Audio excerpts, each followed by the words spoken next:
Bom dia, graça e paz. Nós estamos aqui nesta manhã e queremos desejar a você que as bênçãos do Senhor estejam sempre na sua vida, não só hoje, mas todos os dias.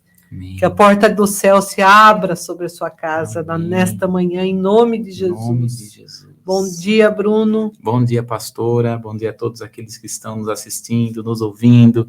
Que a bênção do Senhor, que enriquece e não acrescenta dores, esteja sobre a sua vida, sua casa, sua família, de uma maneira poderosa e abundante, em nome de Jesus. Amém. Você está com o seu coração preparado nessa manhã para receber a palavra do Senhor?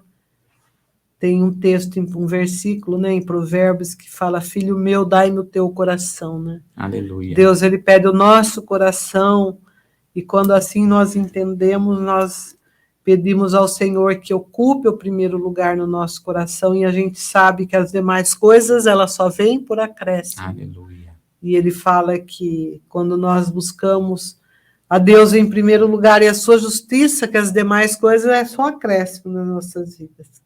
Que nós possamos ter o nosso coração voltado para essa palavra nesta manhã, né? Amém. Vamos estar lendo hoje dois versículos do Salmo 78, no versículo 18 e 19. Aqui é o povo, quando eles estavam no deserto, né? Israel ali andando, passando pelo deserto, e eles já tinham visto tantos milagres. Visto com os olhos físicos, olharam, contemplaram, viveram aquele milagre, e ainda eles falam, no versículo 18, eles vão diante de Deus no coração e falam: e tentaram a Deus no seu coração, pedindo carne para satisfazerem o seu apetite. E falaram contra Deus e disseram: poderá Deus, porventura, preparar-nos uma mesa no deserto? Olha quanta dúvida no coração. Aqui a gente entende que quando eles dizem assim para Deus, e falaram contra Deus, disseram: poderá Deus, porventura, preparar-nos uma mesa no deserto? Aqui tem até uma interrogação da dúvida, quando a gente abre a porta para dúvida, para incredulidade. Isso que eles tinham visto tantas coisas de perto, milagres. Mar Vermelho se abrir, né? Tantas coisas acontecer, né? Tantas coisas. Descia... Águas da rocha. Água tinha da rocha e ainda tinha carne, né? Das cordonizes, o pão que desceu do céu. Para satisfazer o apetite. As águas de Mara que se transformaram em doces, sem falar dos 10 pragas que não vieram sobre o povo. Então... E ainda eles fazem essa pergunta, né? Mas Deus, será que pode preparar uma mesa no deserto? Pode sim, né? A resposta, lógico que pode, muito mais que uma mesa. Ele pode muito mais. Ele faz muito mais do que a gente pede, do que a gente pensa, segundo o poder dele, que opera, que tem operado sobre as nossas vidas. Muito mais ele pode fazer. E além de preparar essa mesa, nós podemos até sentar nessa mesa e comer, né, desse pão vivo, desse banquete espiritual que ele tem para nós nesta manhã. E você é o nosso convidado, assente-se nessa mesa, nessa manhã, e venha comer, venha se alimentar do pão vivo que desceu do céu. Ele tanto tem o alimento espiritual que desce do céu, como também tem o alimento físico para saciar a nossa fome. Aleluia. Amém? Vamos então para o nosso... Não, mas olha só o 21, pastor, dá licencinha aqui. Olha o 21 aqui e o 22. Por isso, eu vou ver aqui na minha versão, aqui na Peshita, tá? Assim, ó. Eles ouviram: será que acaso poderá Deus preparar para nós uma mesa no deserto? Uma dúvida, uma incredulidade. Qual que é a reação de Deus? Verso 21. Por isso Deus escutou, e aqui na minha versão diz Yahvé, por isso Yahvé escutou e se indignou. Fogo foi aceso contra Jacó e a ira surgiu contra Israel, porque não creram em Deus, nem confiaram na sua libertação. Contudo, deu ordens às nuvens do alto, e as portas do céu foram abertas. Nossa. Fez descer sobre eles o maná para comer, e o pão do céu a eles. Pães de anjos comeu o homem, ele lhes mandou o alimento até saciá-los. Isso, o meu fala, cada um comeu o pão dos poderosos, e ele lhes mandou comida com abundância. Então Deus se indignou com a incredulidade deles. Então Deus, é como se Deus falasse assim, agora você vai, é assim? Então eu vou começar a fazer milagre. E às vezes você não está vendo os milagres que Deus está fazendo. Deus não está comigo, está sim. O Senhor está guardando, o Senhor está protegendo. Olha aí os milagres, observe aí os milagres, que com certeza você não está observando. Deus está realizando muito mais do que você pensa ou imagina. Olha o 26 e o 27. Fez soprar o vento do oriente nos céus e trouxe o sul com a sua força. E choveu sobre eles carne como pó, e aves de asa como areia do mar. Choveu carne. Porque lá no texto, em Êxodo, né, quando o povo reclama, o Senhor fala assim para Moisés, eles vão comer carne que vai ser até pelo nariz. Até pelo nariz, olha. Né? Olha o 29. Lê. Comeram até se saciarem, e o seu apetite concedeu a eles. Né? Então, assim, não se incredulize. No deserto, Deus pode trazer um banquete. Né? Olha o 30. 30? Fechei. Olha, não refrearam seu apetite. Ainda lhes estavam a comida na boca. Nossa, não tinha nem engolido na boca ainda. Veja o seu. 30. É Salmo 78. Parece engraçado, né? Mas deu 30. Mas nós pensamos aqui, é 78, 30? É. Vamos ver aqui, que eu fechei. Peraí. 78, 30. Diz assim, contudo não refrearam seus desejos e ainda estava a comida nas suas bocas. Nossa. A ira de Deus se levantou contra eles e matou a alguns dos mais robustos e derrubou os escolhidos de Israel. Com todas estas coisas, continuaram pecando e sequer assim creram em seus prodígios. Seus dias terminaram sem fruto e os seus anos repentinamente, né? Porque não creram, ainda que comendo, ainda que vendo, comendo, tudo, bebendo e ainda não creram. Sabe que é chover, né? Cordonizes, veio codorna para tudo quanto é lado, fizeram frito, assado, mal passado, né? E ainda assim não creram. Lá no deserto. E é tudo pela fé, né? Pois é. Eles têm que obedecer à voz do Espírito, não obedeceram. Né? Morreram, repentinamente. Né? Muito bem.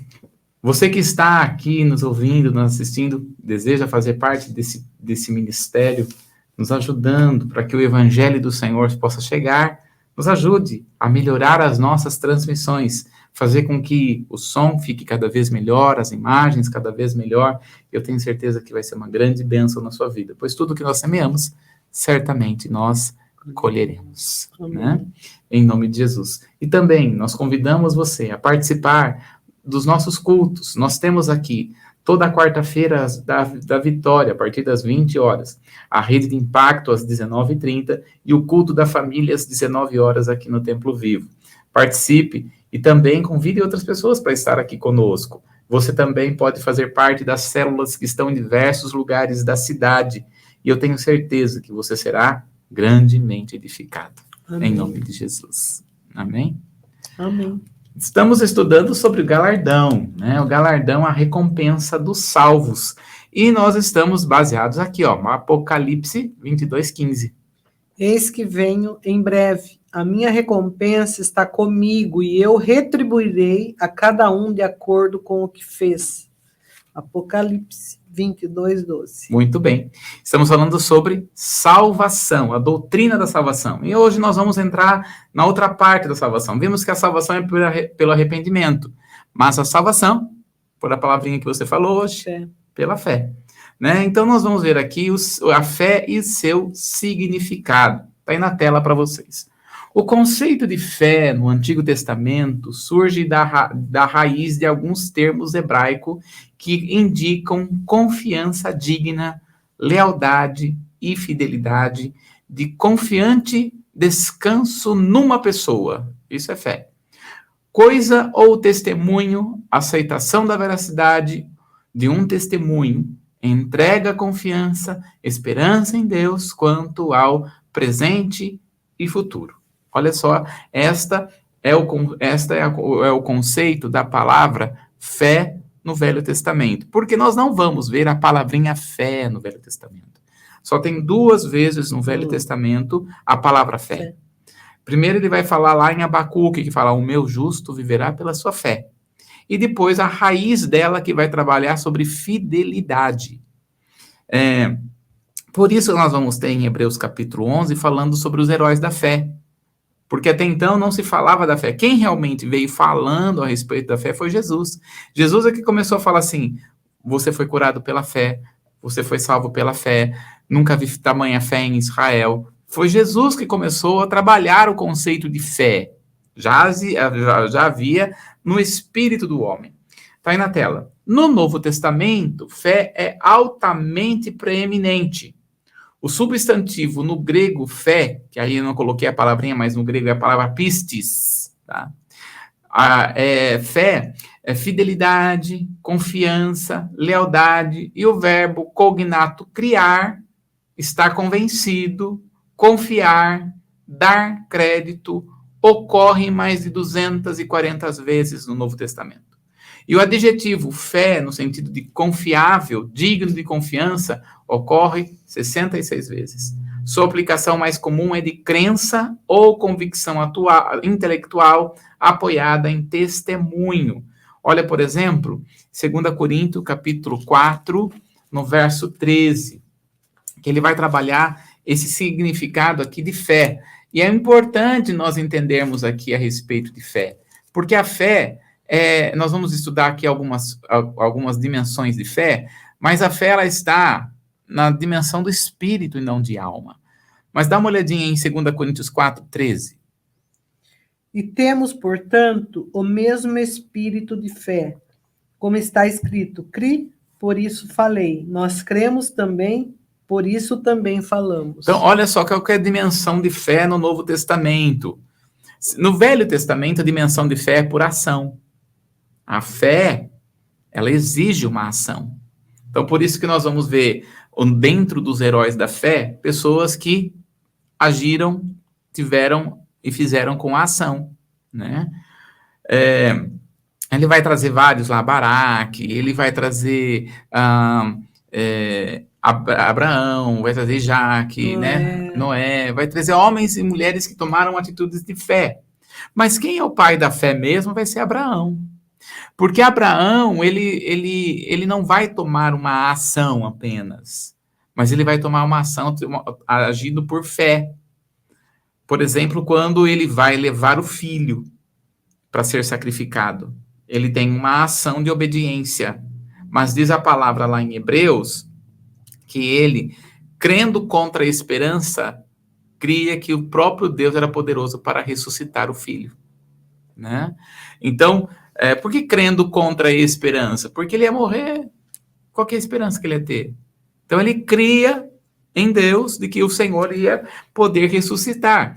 Por exemplo, Filipenses, capítulo 1, no verso 27, também vai mostrar para nós a respeito da fé de uma maneira dentro de nós, de uma forma espiritual em nós. Filipenses 1, 27. 1, 27. Somente deveis portai-vos dignamente, conforme o evangelho de Cristo, para que quer vai e vos veja, quer esteja ausente ou acerca de vós, que estáis no mesmo espírito, combatendo juntamente com o mesmo ânimo pela fé do evangelho. Olha aí que ele usa essa expressão, né? Pelo evangelho, né? Pela fé do evangelho. Ou seja, o evangelho, ele prega uma fé que é diferente da fé do mundo. O evangelho, ele prega uma fé na confiança total em Deus, né? Que faz uma ação se deleitando completamente em Deus, né? Então não é apenas o agir, não é apenas uma confiança ou um pensamento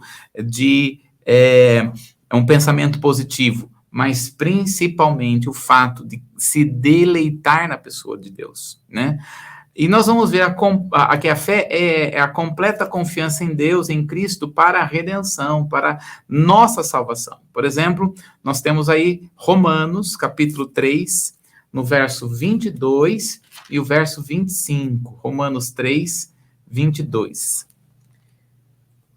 Isto é a justiça de Deus, pela fé em Jesus Cristo, para todos e sobre todos os que creem, porque não há diferença. E o verso 25?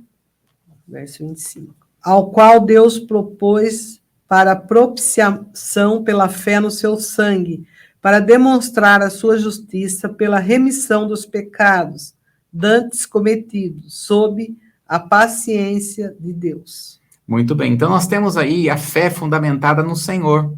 Efésios, capítulo 2, no verso 8, vai falar sobre a nossa fé a respeito de salvação, que não está depositada em nós. Dá uma olhadinha aí, pastor. Efésios 2, 8.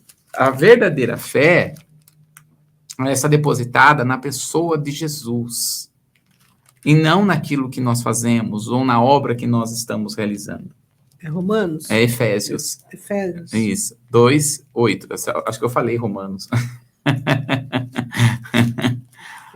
Efésios, capítulo 2, no verso 8. Tá. Porque pela graça sois salvos por meio da fé, e isso não vem de vós, é dom de Deus. Aleluia, que coisa tremenda, né? Então não vem de vós, não é uma fé humana, é uma fé do Senhor. Ou seja, não é uma fé fundamentada na alma, é uma fé fundamentada na palavra, na confiança. Até eu gosto de trocar essa expressão de fé e crença. A crença é baseada na alma, a fé é baseada no espírito. A fé é para agora. A nossa alma que crê ou não crê, que ela se torna incrédula. Mas eu quero falar aqui sobre algumas falácias sobre a fé, né? Ou seja, coisas erradas a respeito da fé. Primeiro, nós estamos falando de uma fé intelectual. O que é uma fé intelectual? É uma fé baseada no seu intelecto, no conhecimento. É uma fé baseada naquilo que você tem como primazia em si mesmo, e não no conhecimento da palavra e na dependência do Senhor. Então, é necessário que o homem tenha conhecimento sobre a pessoa e a obra de Cristo. Dá uma olhadinha em Romanos 10, 14.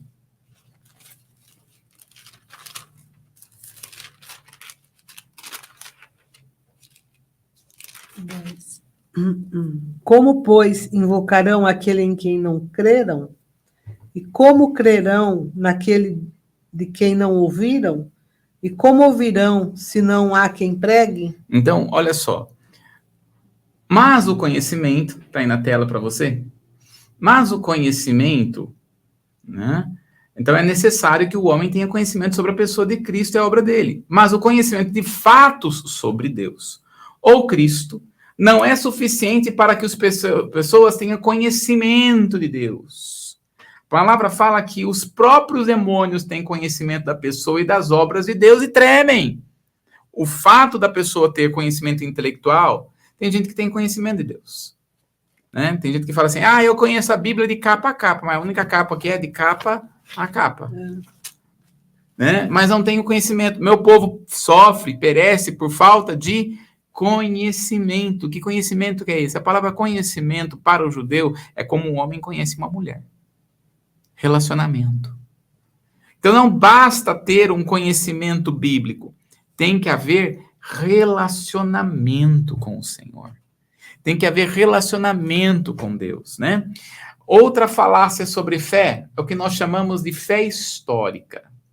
Então, concordar com ou aprovar determinados fatos também não basta. A fé salvadora vai muito mais além. Por exemplo, nós temos Nicodemos. Parecia concordar com fatos sobre a identidade e a missão de Jesus. Porém, isso não lhe garante a entrada no reino do céu. como nós vemos lá em João capítulo 3, do verso 1 ao 3, com a conversa que Jesus estava tendo com com Nicodemos. Ele tinha a respeito do conhecimento de Jesus, o conhecimento de Deus, da palavra? Tinha. Um outro exemplo, nós temos o rei Agripa, que acreditava nos profetas, mas não tinha fé salvadora. Então, a fé histórica resulta na tradição ou educação religiosa. Dá uma olhadinha aí, pastor, em Atos, capítulo 26, para a gente ver um pouquinho aqui do rei Agripa. Atos 26, do 26 ao 28. Que nós vamos ver que é uma fé histórica, né? Que é uma fé que está fundamentada na história, no intelecto, na história mesmo.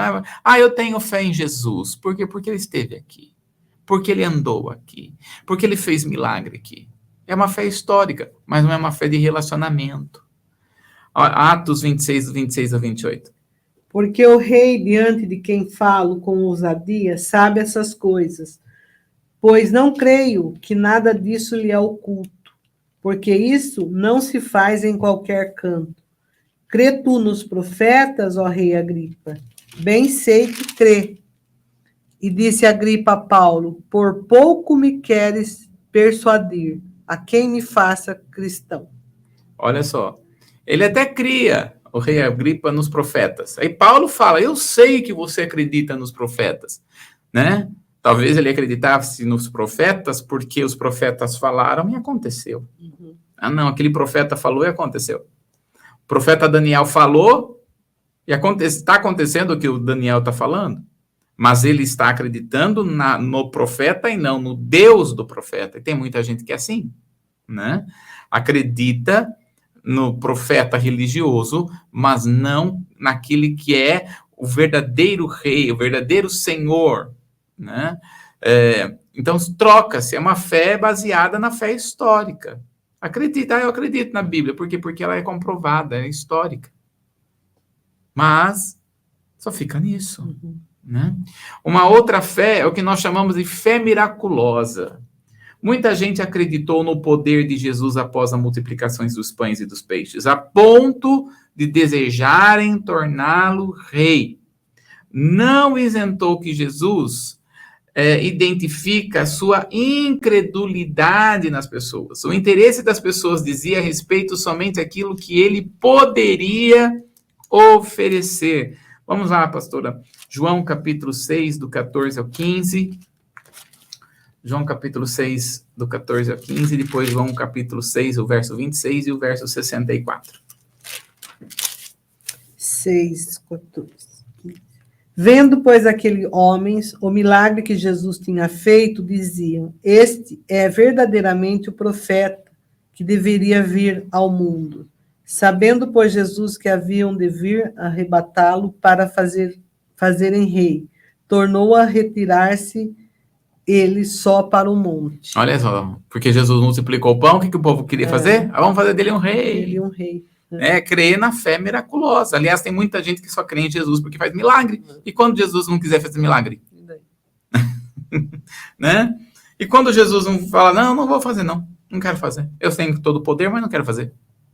Olha o verso 26 e o verso 64 depois. Jesus respondeu e disse-lhes, na verdade vos digo, que me buscai não pelos sinais que viste, mas porque comeste o pão e vos saciastes. 64. Vamos achar o 4. Mas há algum de vós que não creem, porque bem sabia Jesus desde o princípio quem eram os que não criam e quem era o que havia de entregar. Olha só. Por que muita gente está seguindo a Jesus? Estou seguindo a Jesus porque ele vai me dar um namorado. Estou seguindo Jesus porque ele vai me dar um noivo. Estou seguindo Jesus porque ele vai me dar uma casa. Estou seguindo Jesus porque ele vai me dar. É a fé no milagre. Né? E busca milagre. E se o Senhor não quiser fazer? Então, como vai ficar o seu coração? Por isso que a fé não pode estar fundamentada no que Deus faz, e sim na pessoa da quem ele é. Outra fé nós chamamos de fé temporal. Pode ser aquela fé que pode ser passageira e momentânea. Essa fé baseia-se na vida emocional e busca a satisfação pessoal. A parábola do semeador ilustra muito bem a fé temporal que sucumbe às tribulações e provações da vida. Mateus capítulo 13, do verso 20 ao 22. Mateus. Vamos lá. Do 20 ao 22? Isso, Mateus capítulo 13, do 20 ao 22.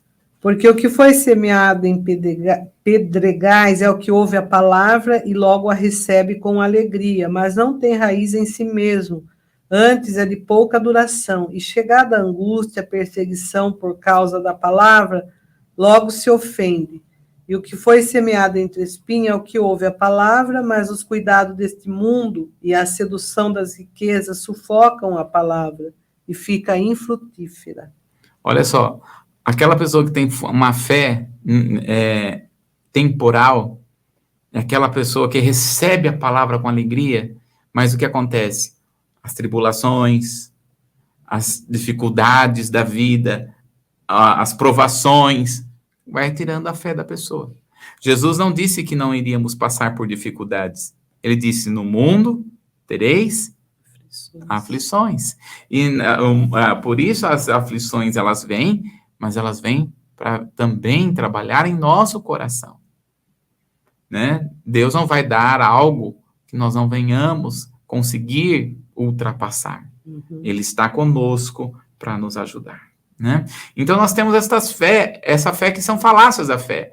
Vamos ver aqui as verdades sobre a fé bíblica, porque o Senhor tem para nós uma fé bíblica. Primeiro ponto é a confiança individual. A fé salvadora é apresentada em termos individuais. João capítulo 3, verso 16 e João 3, 36. Pode abrir, pastor. Seu modo de operação não se dá coletivamente, mas individualmente. Assim como na experiência da vida de cada pessoa, nasce e morre sozinha, o mesmo acontece com a fé salvadora. Então, a fé, ela é uma confiança individual. Nós não podemos puxar uma pessoa para o nosso nível de fé se ela não tem. Nós temos que respeitar o nível que ela tem hoje, porque ela é uma fé individual. A salvação, ela é individual. Olha João 3, 36, pastor. Aquele que crê no Filho tem a vida eterna, mas aquele que não crê no Filho não verá a vida, mas a ira de Deus sobre ele permanece. Olha só, a ira de Deus permanece sobre aquele que não tem o Filho. Então, quando nós observamos aqui a palavra, e nós temos que ter entendimento aqui, ó, Deus tem para nós uma fé salvadora individual. A salvação é individual. E quem não receber Jesus, o que vai acontecer para ela? Vai para o inferno. Mas eu vou sentir dor? Possivelmente não, porque Deus é um Deus justo. Agora veja, a confiança pessoal. A fé salvadora não é mística, está aí na tela. A fé salvadora não é mística, imaginária, psicológica ou relativa, porém ela é real e pessoal, como está escrito em Romanos 8,16, e atinge integralmente o âmago do ser. Vamos ler, pastora, Romanos 8, verso 16, né? Ou seja, quando nós estamos falando de uma confiança pessoal, da fé pessoal, é algo pessoal individual. Deus é um Deus que vai trabalhar conosco pessoalmente, né? Ele não trabalha em massas apenas, mas principalmente individual. Vai transformando o nosso coração de dentro para fora. Romanos 8,16. O mesmo Espírito testifica com o nosso espírito que somos filhos de Deus. Então, olha só as 3 dimensões da esfera. Primeiro, a esfera intelectual, reconhecimento real e positivo do Evangelho. A esfera emocional, atração pela verdade da pessoa de Cristo. E a esfera volitiva, mente, alma e emoção, né? Vontade, emoção e mente, né? Que é a principal do estado da alma. A esfera evolutiva, a apropriação da verdade e da pessoa de Cristo. Então, qual que é a fé bíblica? Ela atinge as 3 dimensões da alma: mente, vontade e emoção.